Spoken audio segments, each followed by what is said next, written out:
Friends, నేను మీ journey Suranna. Elections అయిపోయినాయి, results వచ్చేసాయి. మొత్తం నవీన్ కుమార్ గారు కాంగ్రెస్ జెండా జూబ్లీ హిల్స్లో పాతిండు. ఇకపోతే ఈ రిజల్ట్ నేను ముందే ఉంచా. ఇక కొందరు విపరీతంగా ప్రచారం చేశారు. ఎగ్జిట్ పోల్స్ అని కొందరు చెప్పారు, సర్వేలని కొందరు చెప్పారు. సర్వేలు గంగలు కలిసిపోయినాయి, ఎగ్జిట్ పోల్స్ గంగలు కలిసిపోయినాయి. అవునా కాదు చెప్పండి మిత్రులారా. కొందరైతే జూబ్లీ హిల్స్లో 10-15 రోజులు లాడ్జీలలో వండుకుంటూ మరి ప్రతిరోజు సర్వే చేశారు. వాళ్ళు చెప్పిన రిజల్ట్ బీజేపీ గెలుస్తా అని చెప్పారు. కొందరేమో బీఆర్ఎస్ గెలుస్తా అని చెప్పారు. నవీన్ కుమార్ గెలవడు, డిపాజిట్ కూడా రాదు, ఆయన రౌడీ అని చెప్పారు కొందరు. కానీ సూరన్న చెప్పింది మాత్రం చెప్పినట్టే జరిగింది. 99.9% సూరన్న ఏమైతే చెప్పిండో అదే జరిగింది.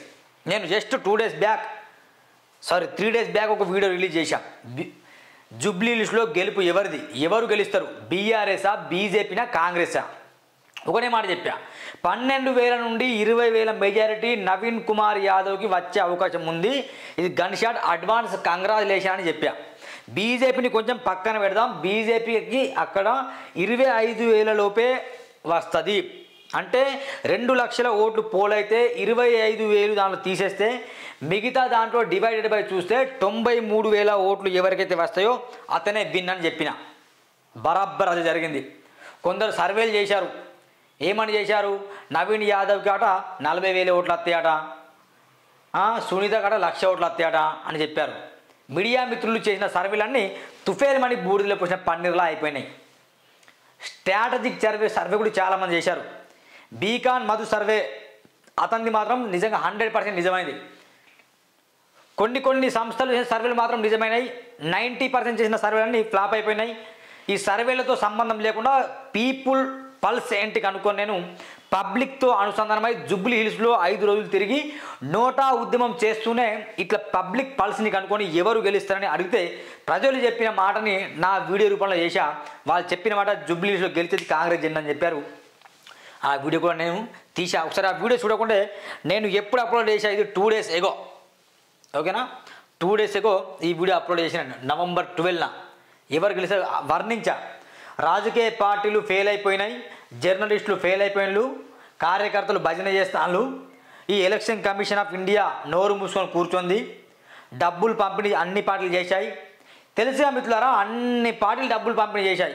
కానీ అల్టిమేట్గా రిజల్ట్ వచ్చిన తర్వాత డబ్బులు పంపిణీ చేశాం, ప్రచారాలు బాగా చేశారు, ఒకరినొకరు తిట్టుకున్నాడు, ఇలాంటి పనికి మాలిన ముచ్చట్టు మాట్లాడితే ఫలితం ఏమి ఉండదు.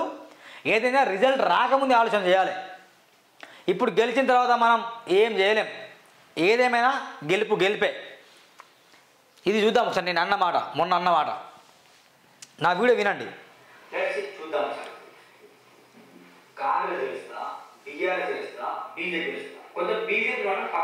బీజేపీని పక్కన పెడదాం. Toughest fight BRS versus Congress మాత్రమే టఫెస్ట్ ఫైట్. ఇక్కడ జూబ్లీలో ఈ 8 పార్టీలే టఫెస్ట్ ఫైట్ నడుస్తాయి. ఇలా మెజారిటీ కూడా ఎక్కువ ఉండదు కదా. మెజారిటీ కూడా దాదాపు 12,000 నుండి 20,000 మెజారిటీ మాత్రం ఉంటుంది. ఎవరు గెలిచినా, మాగంటి సునీత గెలిచినా, ప్లస్ మన నవీన్ యాదవ్ గెలిచినా, ఎవరు గెలిచినా కానీ వీళ్ళకి ఇంత మాత్రం డిఫరెంట్.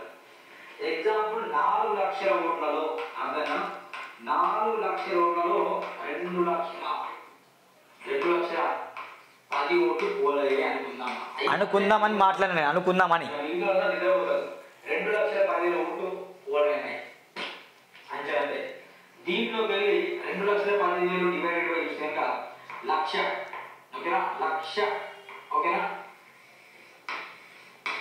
అంతే. అంటే దీంట్లో బీజేపీ ఇప్పుడు వస్తున్నాయి. బీజేపీకి ఎప్పుడు లేదన్నా కనీసం 25,000 వస్తాయి.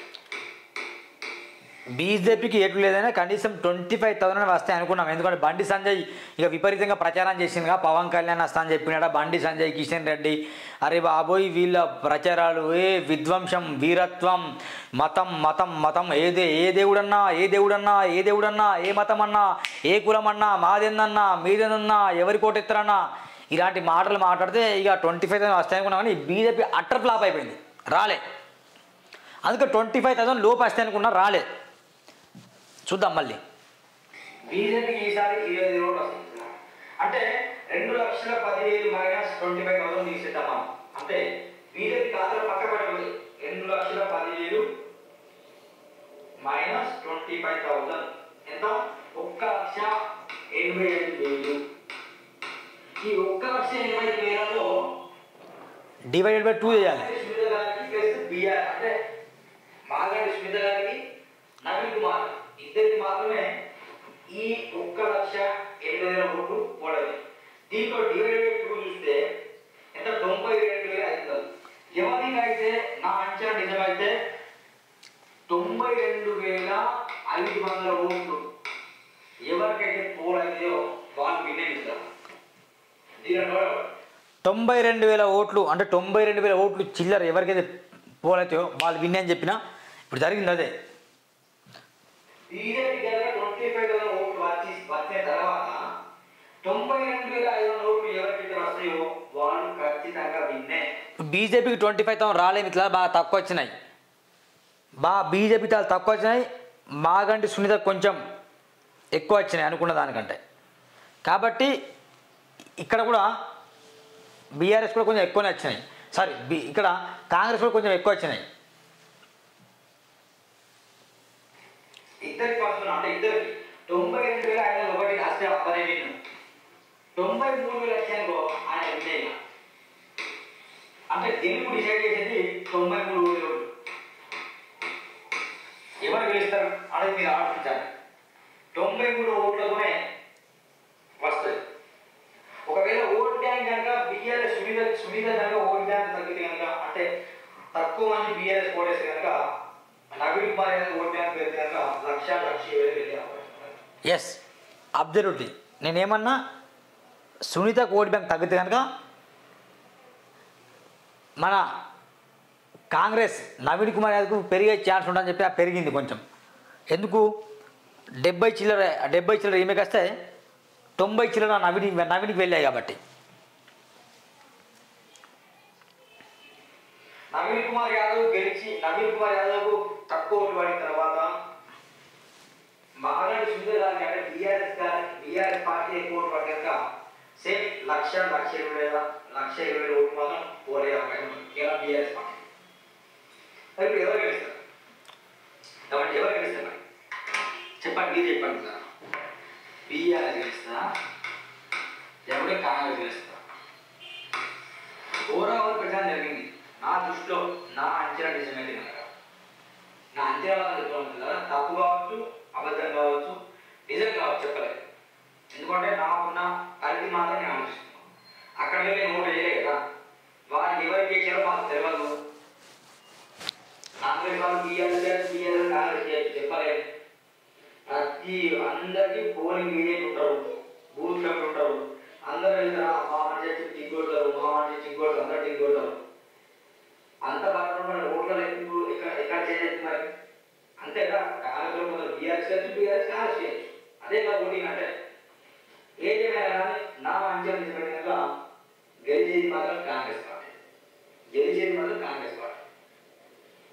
ఎందుకు కాంగ్రెస్ పార్టీ వస్తుందంటే ఇక బీఆర్ఎస్ 10 సంవత్సరాలు చూసింది కాబట్టి ఈసారి కొత్త వ్యక్తి. ఇది మిత్రులారా, ఈ వీడియో వినండి. ఎందుకు కాంగ్రెస్ పార్టీ గెలుస్తుందో కూడా నేను చెప్పే. వాస్తవానికి కేటీఆర్ గారు కొంచెం దయచేసి మీ బలుపు మాటలు తగ్గించండి.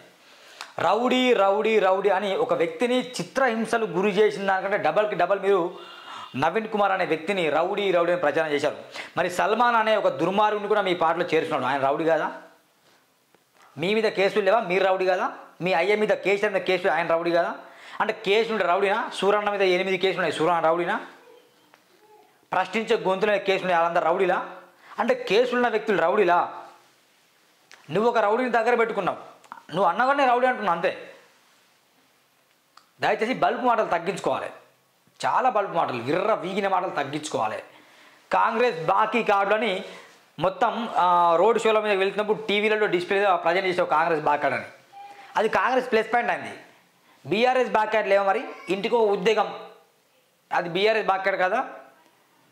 కాదమ్మా, ఇంటికో ఉద్యోగం చెప్పాలి, ఇచ్చిందా? ఇవ్వలే కదా. ఫస్ట్ బాకీ కార్డు బీఆర్ఎస్ ఫస్ట్ బాకీ కార్డు దళిత సీఎం చేస్తానని చెప్పిండు. ఎవరు సీఎం? వెలమ సీఎం అయిండు.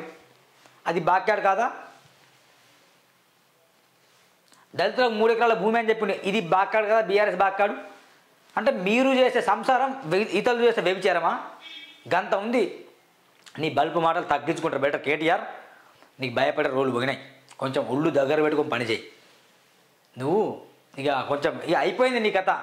అనుకున్నావు బాగా, నేను తోపు, నేను నన్నదైనా అమెరికా పోయినా, నేను ఐటీ మినిస్టర్ బాగా సంపాదించిన, ఏం మాట్లాడి నడుస్తుంది అంటావు. కానీ కుదరవు. అది పబ్లిక్ పాలసీని పట్టుకోలేవు నువ్వు.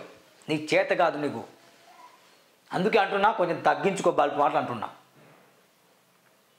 మిత్రులారా, కాంగ్రెస్ పార్టీ ఎందుకు గెలవాల్సిందంటే 3 కారణాలు మిత్రులారా. నంబర్ 1 ఏంటంటే ఎంఐఎం పార్టీ కాంగ్రెస్ పార్టీకి అనుకూలం ఉంది. ఆ తర్వాత అజరుద్దీన్కి సడన్గా మినిస్టర్ ఇవ్వడం. ఆ తర్వాత ఏమైందంటే కాంగ్రెస్ పార్టీ చేసిన బాకీ కార్డులు ఇక పబ్లిక్లో తీసుకెళ్తే చాలామంది ఓటర్లకు తెలియదు. అరే కాంగ్రెస్ పార్టీ గిన్నిగా హామీలు ఇచ్చిందా అని తెలియదు. ఇగో గిన్ని హామీలు ఇచ్చిందని కేటీఆర్ చెప్పిండు. దాన్ని వీళ్ళు ప్లస్ పాయింట్ చేసుకొని బీఆర్ఎస్ వెళ్ళి వాళ్ళ ఇంట్లో వెళ్ళినప్పుడు ఏమైంది ఈ బాకాయలు అంటే, ఇగో ఇదే అమ్మా మేము ఇచ్చిన అనుమతులు, మేము ఇచ్చిన హామీలు ఇవే అమ్మా, 2 సంవత్సరాలు అయింది, ఖచ్చితంగా మీకు నెరవేరుస్తుందని వాళ్ళు చెప్పుడు. అంటే కేటీఆర్ ప్రజెంటేషన్ చేసిన బాకీ కార్డులు కాంగ్రెస్ పార్టీకి ప్లస్ పాయింట్ అని. ఆ తర్వాత రౌడీ రౌడీ రౌడీ అని ఈ కేటీఆర్ అనే వ్యక్తి నవీన్ కుమార్ యాదవ్ని పదే అనడం, అది కూడా నవీన్ యాదవ్కి ప్లస్ పాయింట్ అయింది. ఎందుకంటే రాజకీయాల్లో మంచోళ్ళు ఉండరు అండి, గుర్తుపెట్టుకోండి. రాజకీయాలు అందరు దుర్మార్గులే. కాబట్టి సపరేట్గా చెప్పడం అవసరం లేదు. మరి నీ కేటీఆర్ నీ ఫామ్ హౌస్ ఖరీదు నువ్వు చెప్పలే. జనవాడ ఫామ్ హౌస్ కాస్ట్ ఎంత 300 కోట్లు సుమారు. ఇప్పుడు 200 నుండి 300 కోట్లు ఉంటుంది జనవాడ ఫామ్ హౌస్. అది ఎట్లా వచ్చింది? నీ కొడుకు హిమాన్స్కు 1000 కోటి రూపాయలు చెక్ ఎట్లా వచ్చింది? ఎందుకు ఇచ్చిండు? ఎవరికి ఇచ్చిండు? ఆ డబ్బులు ఆయనకి ఎక్కడివి? ఆలోచించండి. మీ బీఆర్ఎస్ పార్టీ ఉన్న ఎమ్మెల్యేలు అందరూ ఎట్లా సంపాదించు, ఫెరారీ కార్లు ఎట్లా వాడతారు అది చెప్పండి. ఇట్లా మాట్లాడే సూరన్న కాంగ్రెస్ పార్టీ ఎంత ఇచ్చింది అందరూ ఎవడేమి వేయడానికి గుర్తుపెట్టుకోండి. నేను ఏమన్నా రాజకీయ నాయకులు అందరూ దుర్మార్గులు అంటున్నా. కానీ కేటీఆర్ కొంచెం బల్బు మాటలు తగ్గించుకుంటే బెటర్. ఇంకోటి ఇట్లా ఎలక్షన్ కమిషన్ ఇండియా ఈ చూడండి 98,000 చిల్లలు వచ్చింది. నేను చెప్పింది ఎంత? 93,000 ఓట్లు ఎవరికి వస్తే వాళ్ళదే వినని చెప్పిన. ఓకేనా? నేను కూడా అక్కడ నోటాకి వీళ్ళందరూ ఫస్ట్ నవీన్ కుమార్ యాదవ్, సెకండ్ ప్లేస్లో మాగంటి సునీత గోపినాథ్, థర్డ్ ప్లేస్ దీపక్ రెడ్డి లంకలు ఉన్నాడు. ఇక 4th ప్లేస్లో ఉన్నది నోటా మిత్రులారా. నోటా అంటే సూరన్ననే. 924 ఓట్లు నోటాకి వచ్చాయి. 4వ ప్లేస్ జస్ట్ 3 రోజులు ప్రచారం చేసి అక్కడ నోటాకి వేయండి. ఇంట్లో కూర్చొని బాగా తిని పడుకొని ఎంజాయ్ చేసుకొని ఉండకండి. ప్రభుత్వం హాలిడే ఇచ్చింది, కనీసం నోటకన్నా ఏమని చెప్పిన. కొందరు బుద్ధులను బాగా ఆలోచన చేసి 924 మంది ఓటు హక్కును వినియోగించుకున్నాడు. నా విధానం నోటకే వేయాలని కాదు మిత్రులారా. ఇంట్లో కూర్చొని మౌనం ఉండకండి, కనీసం నోటకన్నా వేయండి. ఓటు హక్కు ఉంది అని చెప్తున్నాను. నోటకు విపరీతంగా ఓట్లు వస్తే చట్టసభలో మార్పు వస్తాను ఒక కాన్సెప్ట్ నాది. ఎవరో గెలుస్తారు కరెక్టే, కానీ ఆలోచిస్తారు. అరే ఇందరు ఉన్నప్పుడు కూడా నోటకు 20,000 ఓట్లు వచ్చారని ఆలోచన పడతారు కదా. దానికోసం నేను ప్రచారం చేశా. మిత్రులారా, సూరన్న చెప్పినట్టు జరిగింది. ఇకనైనా కేటీఆర్ గారు మీ బల్బు మాటలు తగ్గించుకోవాలి. నంబర్ 1. నంబర్ 2, ప్రజలారా రానున్న ఎలక్షన్స్లో ఓటు హక్కును వినియోగించుకోండి. ఎవరు నచ్చకపోతే నోటకైనా మళ్ళీ చెప్తున్నాం. నంబర్ 3, కాంగ్రెస్ పార్టీ గెలిచిందనే గర్వపడకుండా గౌరవంగా పదవిని స్వీకరించి ఇక అభివృద్ధి కార్యక్రమం మొదలుపెట్టండి. లేకపోతే ఖచ్చితంగా సూరన్ అనే వ్యక్తి ఉన్నాడు, ప్రశ్నిస్తాడు, దాంట్లో నో డౌట్. మరీ ముఖ్యంగా మిత్రులారా చాలా బాధ అనిపిస్తుంది ఏంటంటే జర్నలిస్టులు అందరూ గంప గుత్తగా అమ్ముడుపోయిన మిత్రులారా. అర్థమైనా? గంప గుత్తగా కాంగ్రెస్ పార్టీ దగ్గర కొన్ని డబ్బులు తీసుకొని కాంగ్రెస్కి భజన, బీజేపీ దగ్గర అయితే కొందరు బీజేపీ తక్కువ ఎవరికి ఇవ్వదు జర్నలిస్టులకు, కానీ బీఆర్ఎస్ పార్టీ ఒక 10-15 మందికి శాలరీలు ఇచ్చుకుంటా నెల నడిపిస్తుంది జర్నలిస్టులని. సూరన్న పాపం ఎవరికి అమ్ముడు పోకుండా నిజాయితీగా నిస్వార్థంగా నడిపిస్తాడు. అందుకే చిన్న ఫ్యామిలీ రూమ్లోనే ఈ కెమెరా ఈ టీవీ సెటప్ చేసి మాట్లాడతాను. నేను అమ్ముడు పోతే బంజారీస్లోనే పెద్ద ఆఫీస్ ఓపెన్ చేసేసి మంచి లగ్జరీ కార్లు కొనుక్కొని నేను కూడా మెయింటైన్ చేస్తాను. కానీ నచ్చదు కదా, నా గొంతుని తాకట్టు పెట్టడం నాకు నచ్చదు. అందుకే నేను మెల్లమెల్లగా ఎవరో చిన్న అవసరం ఉంటే అడుక్కొని నా ఉద్యమాన్ని ముందుకు తీసుకెళ్తాను మిత్రులారా. చూడండి. థ్యాంక్ యూ మిత్రులారా. బై.